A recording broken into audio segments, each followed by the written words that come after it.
So mga par, ito yung ano no, ito yung pinalitan na natin na ano, na bearing. So kung uugain niyo siya, ano, malaki yung play. Mararamdaman niyo talaga yung play niya. So bubuksan natin yung ano, yung itsura nito sa loob. At tanggalin natin itong kulay itim na ano na dust seal niya. Tingnan natin yung ito yung ano, ang edad nito is ano, 9 months o 9 months to 8 months. So titignan natin, baklasin natin yung itsura nito, kung bakit siya nagkaganoon. So madali lang naman siyang buksan. Ayun.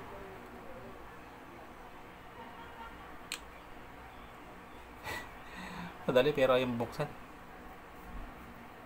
So ayun, nabuksan na siya. So ganun. So ayun o, ganyan yung itsura niya. Maitim na siya.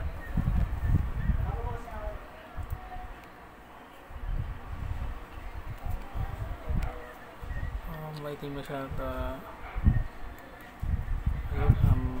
ayun nga o, mapapansin natin talaga no, muuga na.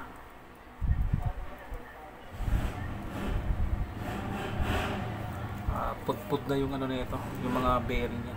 Ayun o, malaki na yung play. So ito pala, ito yung nararamdaman kong ano, cost ng ano, pag-uga nung front wheel natin sa motor. So ito yun, so ito yung defective.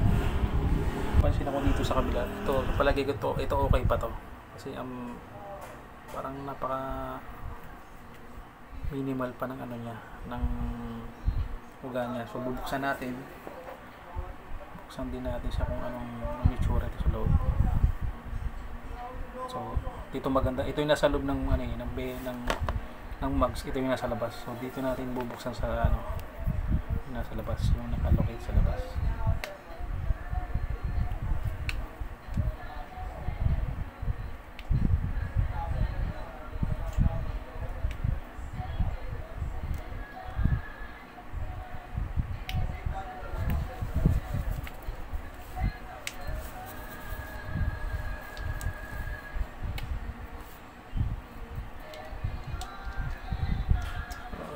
Ay.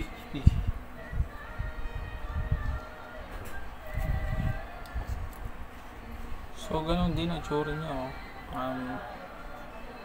Ganun nga mga sir ano, pag nalulubog kayo sa baha, ayan.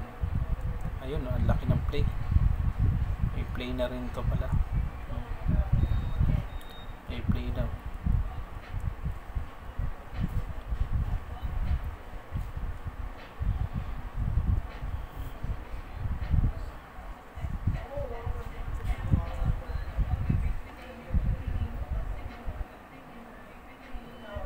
So yun lang mga para no, mga hermanos yun yan. Siguro dapat every 6 months bubuksan niyo yung mga ano, yung mga bearing niyo sa ano, sa mga gulong, tapos i-repack niyo ulit, lalagyan niyo ulit ng grasa. Mas maganda yung high temp. Lalo na pag nalulubog kayo sa baha. Ayan. Itong nangyayari, nasisira yung bearing natin, tapos nagkakaroon tayo ng ano, nararamdaman natin na kumakalog na yung ano, yung gulong natin sa ano, sa mga gulong natin. Pero buti lang yung bearing ko dun sa ano, sa likuran, sa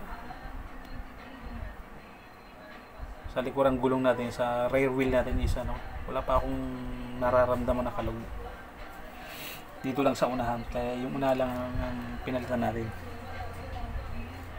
So hindi ko na patatagalin pa ulit itong video natin na hermano. So hanggang dito lang, maraming salamat po sa panonood.